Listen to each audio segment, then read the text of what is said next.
Galadriel is actually one of the only living elves on still in Middle Earth who remembers Valinor. She was there for the creation of the Silmarils. She had seen them before. She had participated in a lot of the events in the Silmarillion and would have been really familiar with, well, she was familiar with Luthien's story because she lived for a time in that same wood where Luthien grew up as a servant of Luthien's mother. As long as I'm not getting that mixed up, but I'm pretty sure they were in the same place for a long time. You can correct me though. And she understands the impact of this light and what the Silmaril means. She gives this light to Frodo because she also understands firsthand the darkness that he has already encountered, but is going to walk deeper and deeper into as he continues on his quest. So he kind of says these words that is then in Elvish that essentially mean "Hail Arendil, brightest star." So, which is based on a line that Tolkien read in an Anglo-Saxon poem about the Christ. It's a beautiful poem. I think that is really cool because that was the first. That's Eärendil. It can be argued is the first character that Tolkien developed and was continually thinking about in his legendarium because of that poem. And he loved the way the word Eärendil, I think, something like that sounded. Anyway, so in Lord of the Rings, I can appreciate that by Mr. Philologist. Right. So in Lord of the Rings, Frodo is given this light, and then he gets to call upon the light. Just symbolically, the light is a light. He doesn't actually do anything by hailing Eärendil in it, but that is the relevant link to the movies, and it does make a significant difference in the darkness that he faces there.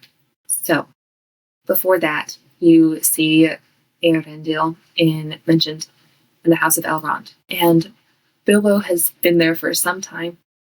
He's old, and he gets to live this relaxed life filled with song and verse and food, and it's perfect for a hobbit like him. But he has this game where he is trying to make this new song or poem sort of thing in the House of Elrond and impress the elves with it. And he thinks it's kind of a game, but it's also a little bit for his own pride too, because where would we be without some pride?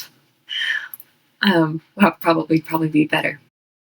But the elves, when they hear it, and then he writes this whole long song about Eärendil, which is beautiful. And that describes his whole journey and what he sees on the seas. And then the elves make fun of him, and they're like, wow, you would dare to make a song about Eärendil in his own son's house.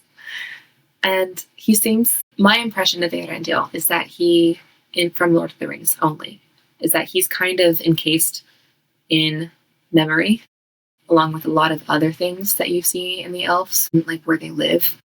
You have the three rings. They're always talking about how they're restoring what once was. You have Lothlorien, where this kind of, and Rivendell are both these sanctuaries where you're always honoring the past. And when you see that in other areas in Middle-earth, for instance, we can take again Gondor and Gondolin and the kings of Numenor. Gandalf kind of talks about this a little bit, as does Tolkien himself a little bit, but it's really easy to recall the films. When Gandalf is talking about the kings of Gondor and the last kings of Numenor, when they start to value their memory and history so much that their whole sight and their whole effort is turned back there instead of moving forward, and into new discovery, into new wisdom, or deeper wisdom, and a deeper understanding of the truth. But for the elves, what are your thoughts about that? Well, it just strikes me as a bit ironic, given that I think Tolkien, by all accounts, would be someone who was desperately driven to capture the memory and the longing for a different time.